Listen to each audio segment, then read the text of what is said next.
So will people ever actually be able to? Not unless they're on a tour. So we've increased. Yeah. They're doing their walkthrough.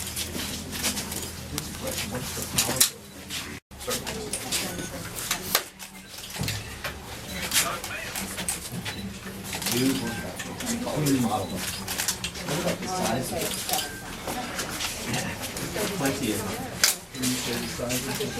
Hey Justin, is there water standing over there? Oh, it's right here.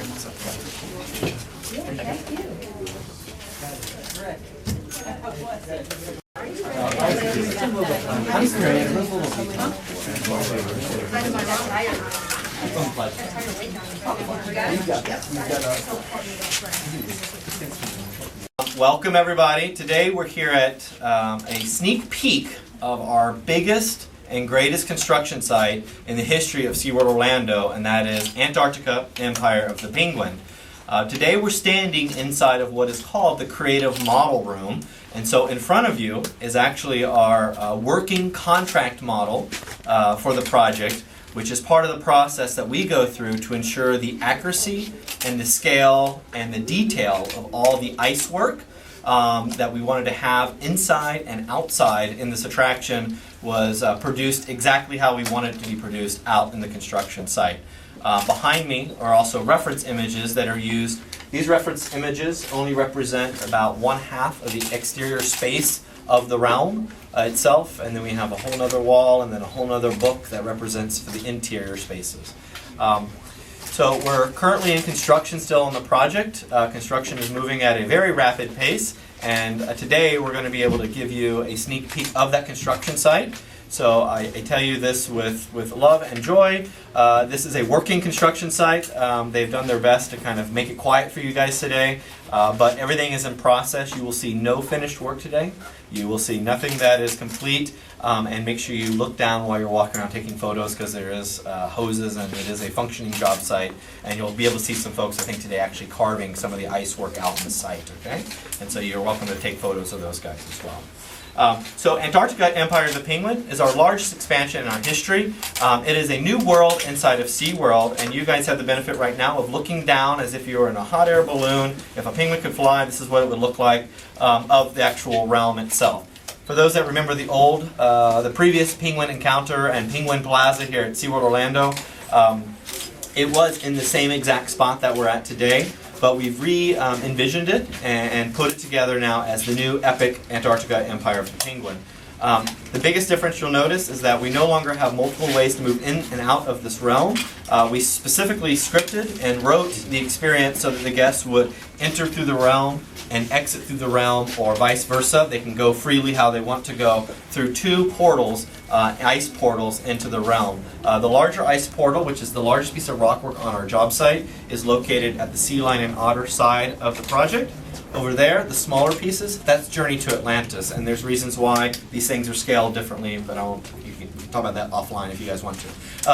The center of the plaza, right there, is the South Pole, that little fancy stick with a pearl on it. So that is the South Pole, which we will actually have here in the project, a scale replica of the real one down there on the South Pole. And then, most importantly, is the iconic mommy penguin and juvenile penguin rock, which is the entrance to the attraction. So that's these 2 structures right here. If you're on the wrong side, it won't make sense, but if you're on the right side, it will make sense. And you'll be able to see this out in the job site today. Again, nothing's finished, but you can kind of get the drift of what we're doing out there. This actually represents the entrance to one of the various things you can do inside the realm, which does include the ride experience, the habitat experience, and the pre-ride experience is all under the black. Well, not all of it. A small portion of it's on the black. So that's kind of how the area breaks off. On the other side is, and this is all about nature and the environmental extremes and the realness of Antarctica. On this side, interesting enough, there's some folks that do science in Antarctica. No humans live in Antarctica full time because Antarctica is managed by a treaty, of which we're all parts of that treaty. If we are all from North America, we're part of that treaty. So we're all actually Antarcticans ourselves. Our country and many other countries throughout the planet are part of the treaty that protects Antarctica. But scientists are allowed to visit Antarctica and stay there for extended periods of time to do real science. And they're studying many different things down there. And so we wanted to talk about that science as well and how humans survive and live, modern humans survive and live in these extreme environments. So over here we're talking about penguins, and over here we're talking about humans. And in between is where we all kind of get to meet. So over here we have a new, this is the culinary team's new culinary experience inside with exterior and some interior dining, which is not modeled on the model. The home plate building, which we refer to as home plate, is the new gift shop for Antarctica, which has some new unique attributes inside of it. This is a new programming profile for a new culinary experience that we don't have currently in our park and how that operates. And then there's a few other things inside this world that we're not talking about today, but some other experiences guests will get to have inside that we'll be sharing with you guys a little later. So that's the realm. Behind you is the penguin habitat. So that is half of the penguin habitat, that model back there, and I'll go stand in this corner and we'll talk about that. Half of the penguin habitat space, which is part of the attraction experience inside of Antarctica Empire of the Penguin. The thing you should probably be paying attention to is the little brown army man and the little black penguins right there. So these are the discussions and the connectivity and the proximity that our guests will have with the animals themselves. There is how you get in and out of this exhibit. We're not going to share with you today, but this is really a good representation of what you can expect to see inside the space itself. That is real snow, there is ice in there is rockwork in there, all the things that you would sort of expect to see. There's water in there, of course, as well. New and brand new, what we've seen very different from, this is very different from the previous exhibit that was here, but very new is our new underwater dive gallery. And so this is penguin underwater viewing. When you come around you can take some photos of it, but it is a 16-foot deep piece of glass in about 20 feet-ish of water, and that allows our penguins to move vertically up and down in the water column, because penguins, when they walk on land, they're a little clumsy and they're not really made for land walking where that's purposeful. It's because their predators don't live on land. Some of the birds can eat the chicks, of course, but the adult penguins, they don't really have any predators on land, so they don't need to move fast. But when they go underwater, they fly like superheroes. And so we wanted to show that to the guests. So we built this new underwater viewing gallery here, which is the dive window, which allows those penguins to move vertically, up and down, diving out, porpoising out, and doing all those great athletic maneuvers that they're known for, and letting our guests stand at the bottom of that and looking up through at them. So this is going to be a really amazing space as well in the attraction. I have a talking stick. You think about explorers for a better thought. Species. I'm off script here, so I'm not on a script. So species, we have 4 species of penguins, which were represented here in the previous penguin encounter: Adelie, rockhopper, king, and most importantly, the gentoo penguin. And I say most importantly because the gentoo penguin is the penguin species that are main IP characters, that will be the host of the attraction itself, that our guests will get to meet, that family, mom, dad, and Puck, who you've seen the webisode for Puck. They will be along the ride experience with you, and that's where you see the world through Puck's eyes. And Puck has a very different way of experiencing Antarctica than maybe me and you or any other human can see it. So we'll be allowing our guests to have that experience alongside Puck and his family inside the ride experience as well. And Puck is a gentoo penguin with some unique markings with the 3 dots located on the side of his little bonnet that he has. So they have these little bonnets, which are what we call the white straps on their head, which is a natural marking, but our unique character has 3 unique dots on the side there. So that's how you know it's him. All right? We can do questions. How'd you come up with the name Puck? Puck? A whole bunch of lawyers and a whole bunch of brand, it took about 1.5 years to get the character named and legally approved, and that is because we intend to use the character in all forms of our businesses, in park and out of park. There will be a mobile experience related to Puck that will launch with the attraction, if not before. The walk-around character is already on tour through all the major markets in the Follow the Freeze tour. I don't know if you guys have been watching that, going around all the markets. It will come to Miami Am I right? Well, in Jacksonville, there's In Jackson, different okay. stops that are closed. Yeah, so the best way to get that information is download the brand new free app, SeaWorld's Antarctica, and you can actually follow the tour there. It's the best way to find out when and where it's going to be. That's how I get my information, strangely enough. It works because I like to get my information from my phone. But that's the best way to go, and you can actually go and you can actually meet some penguins. You can meet Puck, have a photo with Puck. You can do some virtual augmented reality with penguins, which is a lot of fun. So it's a great way to get information. So Puck was a long time coming, but I can proudly say that it was the name that my creative team picked 2.5 years ago. So Wow. score one for us, right? So it was very funny that we ended up where we started. So as normal processes are. One of my favorite spots. This is another one of my favorite spots right here. And then this is the glass underwater viewing here. So the space I see with the blue iceberg, is that public? So that's This is platforms for viewing. This is guest space. Yeah, and it's not all modeled here, but yeah, this is guest space. Oh, so we're going to look into that portal right there. Yeah, when you come Okay. around, you can kind of get that Okay. cool view, and you can see not only vertically, but you also see a really long, deep water. This water is all connected, and this is one of our other favorite areas. This is a porpoising hole. So seals make porpoising holes for hunting and escaping, et cetera, and and the leopard seals use them as well, but the penguins use them to get in and out of the ice. So we built one here, which allows us to the penguins to move in and out, so they can actually dart out of this water and jump up on the ice, which would be Okay. very exciting. So they can move in and out of the water through a bunch of different opportunities for them, which is cool. So when you look down, you can see how long it is. So it's a long and tall underwater viewing, and this is a long and lengthy above water viewing space here. Part of this part of the attraction when you're in the vehicle? It does, yes. Yeah. Do secret things that are Okay. not here. Got it. Gotcha. Can you talk about the pictures? I assume they're reference or inspiration photos on the wall. Yeah, so the first thing that we do on any new attraction, for any park that our company operates, is we really figure out, of course, the story and the experience and where we want to take the guests. For us, Antarctica was easy. It was this great continent located on the bottom of our planet. So already you're saying cool things like "Welcome to the bottom of the world," and that's a hint of a sign you'll see in the project. But the "Welcome to the bottom of the world," what a great opening statement for any story. You know, that's a great statement. So we used it in design. We used it. We put it in the project as well. So we knew we wanted to go there, and Antarctica has a lot of really interesting. We call them the issues. It's the coldest, the windiest, the driest, most extreme place on our planet. And very few humans have ever stepped foot there. And it's also full of amazing animals that manage to not only survive there, but they can thrive there. And that's really what we wanted to bring forward. But we as humans also have an impact on that environment. And so we'll be talking about that as well, and what our guests can do to make a difference for those animals and that ice that is so far from where we stand today. So bridging that gap of thousands and thousands of miles and making that invisible is really what we're trying to accomplish. It's been widely promoted that Antarctica will feature the coldest attraction on Earth. Is that related to the penguins? Is that elsewhere in Empire of the Penguin?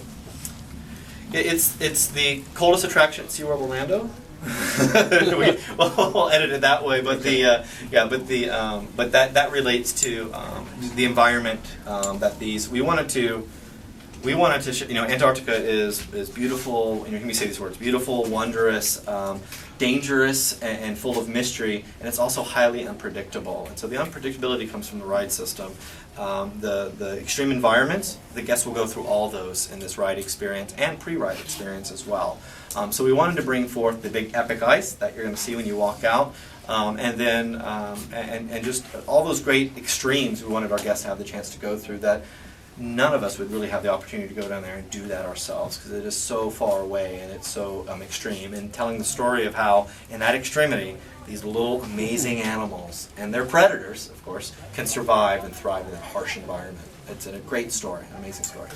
Do you know what type of food you're going to be serving in Antarctica? We won't tell you, yes, we know, but we're not going to tell you the food items, but I will tell you this much. So Antarctica has a great story of scientists that but visit there and study there. So, and those folks are from all different countries, of course, continents, countries, etc. And each of them bring their own sensibilities to food. And so we have constructed a better word, a canteen or mess hall, if you will, of all those scientists and their chefs. Everyone has a chef in their group, right? Not officially, but there's always like some researcher that can actually do the cooking. And so they all get together, kind of like a firehouse in America. They all get together and have dinner, and so we're having dinner with them. And so you have a lot of opportunities for unique food items that are currently not found inside of SeaWorld Orlando. The story here, first, how the story unfolds in Antarctica is first we want to establish the place. So you walk through here and through the realm itself and through the glacial rift, which is what we call the space that we're in. And that glacial rift is huge and it's epic, and it's kind of nice because you'll walk through the front here. As a guest, this is not my favorite entrance, but it's one we have to use. But it's a smaller ice, so everything you see is kind of considered small. And by the time you get around, we reveal Penguin Rock and the other ice, which is actually taller. You'll really get a sense for how large all this is. And we wanted that gravity, that mass and scale to be represented to scale. So so Antarctica is amazing. This is amazing icescape I'm seeing. But Antarctica can also be dangerous and wondrous, and that's a lot about what the ride's about. And the ride is really seeing Antarctica not as humans see Antarctica, but as Puck sees Antarctica. So there's some really wondrous moments there where we make that transition into really an imaginative world of Puck and how he sees his world, because he's a very special little creature and character. And then we return back and end up, sort of in with the real colony of penguins there in Antarctica. So the story first is to establish the connection between our guests and the subject matter, the penguins and the space that we're at. As they're leaving, they will soon learn, and it actually happens in a bunch of different ways. I'm not going to get to all of those today, but they'll actually learn that it's not really, what the unique thing is that we're all Antarcticans. If you remember the name tags we were wearing at the APA preview, that tells you that I'm an Antarctican, because I am an Antarctican by nature of living in North America, and all the other countries that are part of the treaty that protects Antarctica. So that's why we should care first and foremost, because we already are, and we really want to position what guests can do to make a difference. And we'll actually not only tell them, we'll show them, and they will do it inside, not necessarily the ride, but the overall attraction, the realm itself, through a couple different ways of getting that done. And the big aha moment for a lot of people, and you're going to see the penguins out there, is like, what are all these penguin carvings? Well, guess what? Penguins don't live only in Antarctica, they live all over the world. So we want to show all those guys, too, from an educational standpoint, to make sure we're correctly educating our guests that penguins don't only live at the bottom of the planet, they live all over the planet, including Africa, down on the Cape. So you'll see that today. You'll see the carvers out there actually carving the life-size maquettes of all the species of penguins on the planet. I did actually have somebody comment on my website saying those penguins in the artwork are not from Antarctica, they're in Antarctica, they're from Africa. The penguins in the artwork are Antarctican. They're all Antarctic. Those were Gen 2 and King, probably, in the key visuals, yeah. Mostly Gen 2s. Okay. Gen 2's an important species for us just because it's our character species. So, yeah. The Kings are the big ones. So in the Turtle Trek attraction, we're seeing the animals, the turtles' habitat through their eyes at their level. This is going to be a similar experience. Yeah, we never like Turtle Trek. You kind of are alongside and as Naya, the sea turtle. This one, we don't transform you. We don't start inside of an egg. It's a little bit more third person point of view. So it's alongside of, and that has a lot to do with the colony and community. Sea turtles don't live in colonies and communities. They're kind of solo animals, if you will. Penguins are all about community and bonding, and that's how they live and survive in this harsh environment.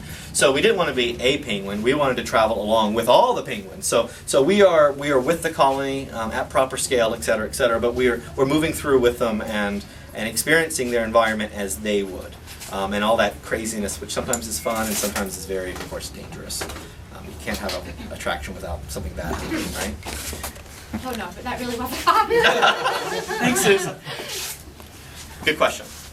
I've got a silly question. Penguins are live animals, and they tend to do what live animals do. And how are you addressing potential odor?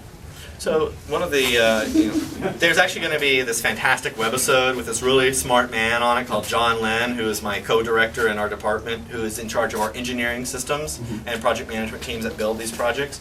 And one of the first things that we did as a project team when the creative team comes out of the little room and we say, can we do this, Dad? This kind of thing happens. And he goes, no. Well, yes, we can. And so they figured it out. The smell wasn't one of the issues we had to deal with, which has been dealt with and removed. Not because the animals have changed behaviors, but because the engineering is a lot smarter than it used to be 20 years ago. That's the crux of this is a state-of-the-art building versus a 20-year-old building. So very different building systems.